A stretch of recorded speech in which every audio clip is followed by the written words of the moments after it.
Assalamualaikum warahmatullahi wabarakatuh. Kali ini kami akan menjelaskan secara singkat materi tentang rekursif. Baiklah, saya tidak sendiri. Di sini ada rekan-rekan saya juga, yaitu ada Aidil Adha, Habibul Fauzan, dan saya sendiri, Nindi Heti Amalia. Baiklah, kita mulai yang pertama, yaitu ada rekursif. Saya akan menjelaskan sedikit apa itu rekursif. Rekursif adalah salah satu metode dalam dunia matematika di mana definisi sebuah fungsi mengandung fungsi itu sendiri.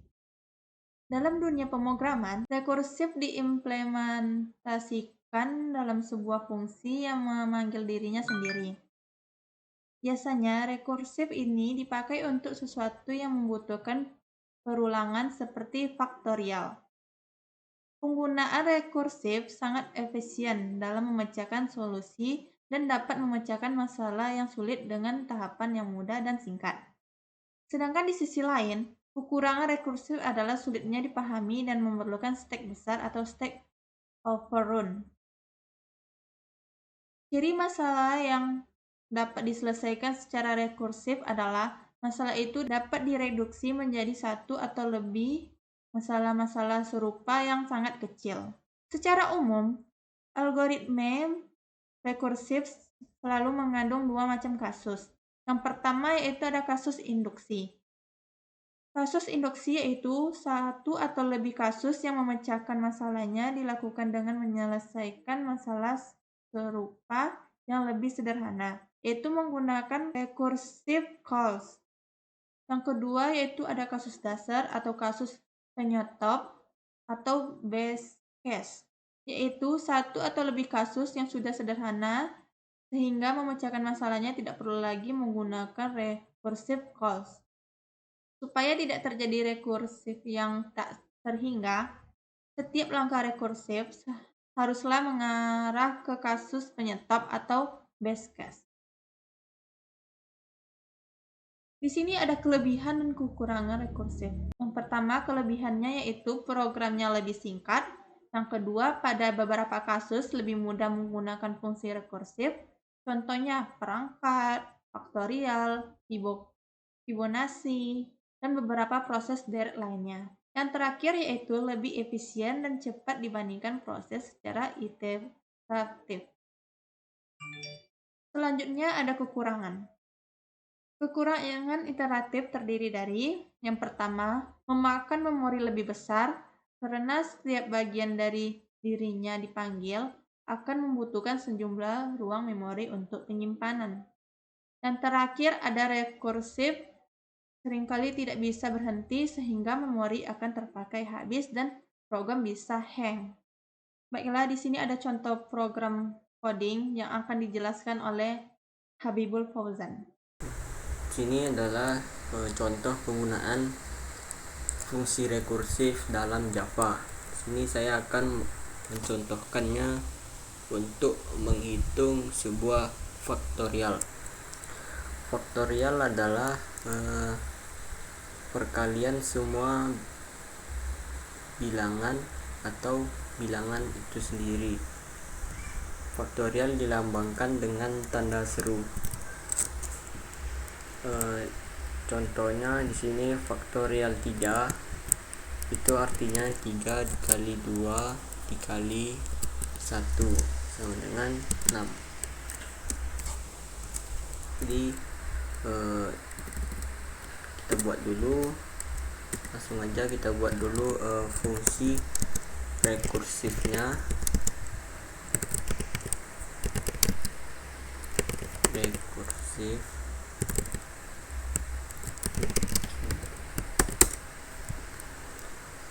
kita buat jika untuk rumus menghitungnya itu adalah n faktorial. Cari n faktorial itu sama dengan n dikali n kurang 1 faktorial. Jadi if jika n nya sama dengan 0 atau n sama dengan 1, kita return 1 karena faktorial 1 sama dengan 1, faktorial 0 sama dengan 1. Else jika tidak, baru kita hitung dengan rumus tadi. Kita returnkan rumusnya n dikali rekursiv n kurang 1.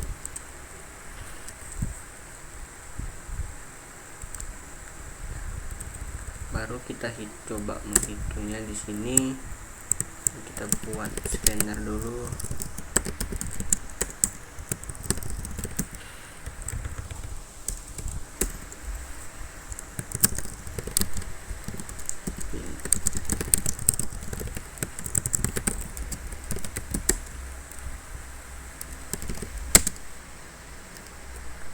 Kita buat cari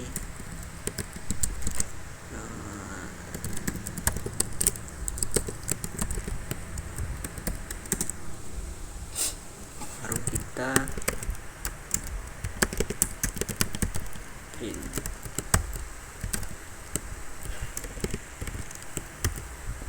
Kan rekursif dari n tadi, bukan nh, cari.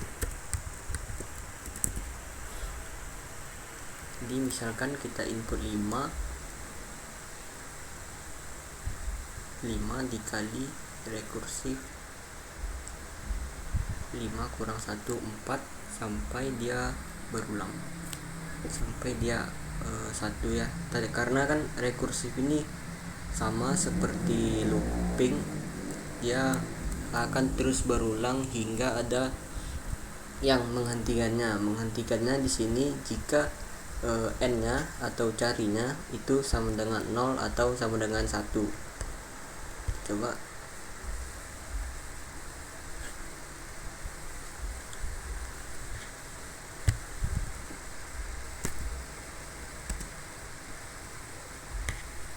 belum.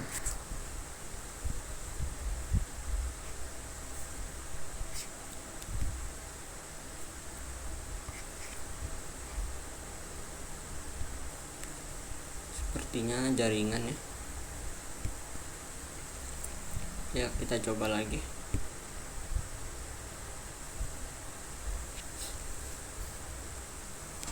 Kita mencari faktorial 3. Nah, sama seperti yang kita cari manual ya. Kalau 5 harusnya itu 120. 120 ya. Ini adalah contoh penggunaan rekursif dalam Java. Sekian, terima kasih. Ya, baiklah. Kali ini saya akan membahas sebuah contoh bagaimana sih cara implementasi stack dengan menggunakan fungsi rekursif. Sebelumnya, kita telah mengetahui kalau fungsi rekursif itu adalah fungsi yang memanggil dirinya sendiri. Oleh itu, sedikit kita review mengenai algoritma rekursif. Ciri masalah yang dapat diselesaikan secara rekursif adalah masalah itu dapat direduksi menjadi satu atau lebih masalah-masalah serupa yang lebih kecil. Secara umum, algoritma rekursif selalu mengandung dua macam khusus. Yang pertama itu kasus induksi atau satu atau lebih kasus yang pemecahan masalahnya dilakukan dengan menyelesaikan masalah serupa yang lebih sederhana atau menggunakan recursive calls. Yang kedua, kasus dasar atau kasus penyetop yang biasa kita sebut dengan base case, itu satu atau lebih kasus yang sudah sederhana sehingga pemecahan masalahnya tidak perlu lagi menggunakan recursive calls. Kita membutuhkan base case ini agar supaya tidak terjadi rekursif yang tak berhingga atau bisa disebut juga dengan batasnya. Lalu, bagaimana sih codingan dari implementasi stack? Sebenarnya banyak contoh dari implementasi stack dengan menggunakan rekursif. Untuk contoh ada Fibonacci, Persepakatan, dan Tower of Hanoi, dan Maze Runner.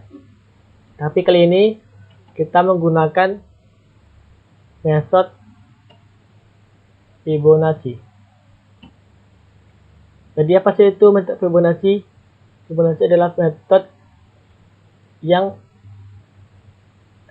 contoh seperti ini, 1, 1, 2, 3, dan seterusnya. Jadi bagaimana sih implementasinya?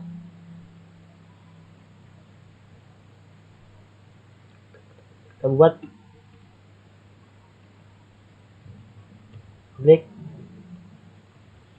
ketik, integer, strip yang memiliki parameter and value. Karena kita buat base case-nya. Jika n-nya itu kecil dari 1, return 0. Dan if else, jika n-nya itu kecil dari 2, kita returnkan 1. Dan jika lebih dari itu, maka kita returnkan return with n plus 2, n kurang 2, ditambah n with n kurang 1. Seperti ini. Sekarang kita panggil atau kita cetak semua dari angka Fibonacci yang telah kita dari metode tersebut.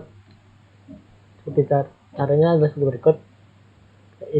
Inisialisasikan angka untuk parameter tersebut, dan kita looping untuk mendapatkan semua angka Fibonacci. 0, n,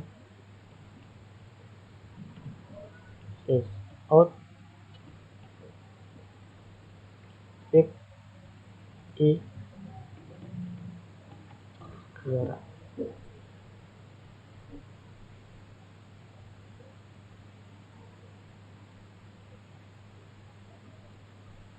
Nah, inilah dari Fibonacci yang telah kita lakukan dengan menggunakan fungsi rekursif. Jadi bagaimana sih kenapa bisa fungsi rekursif ini termasuk dalam stack? Contoh seperti inilah.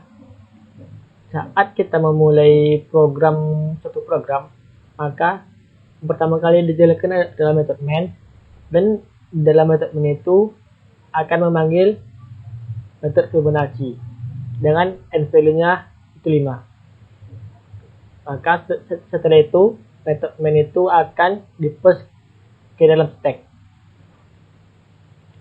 Kita di-pushkan. Setelah itu dari metode Fibonacci 5 akan memanggil dirinya sendiri dengan n value-nya fib 4 dan fib 3. Maka fib 5 ini akan di-push ke dalam stack. Push.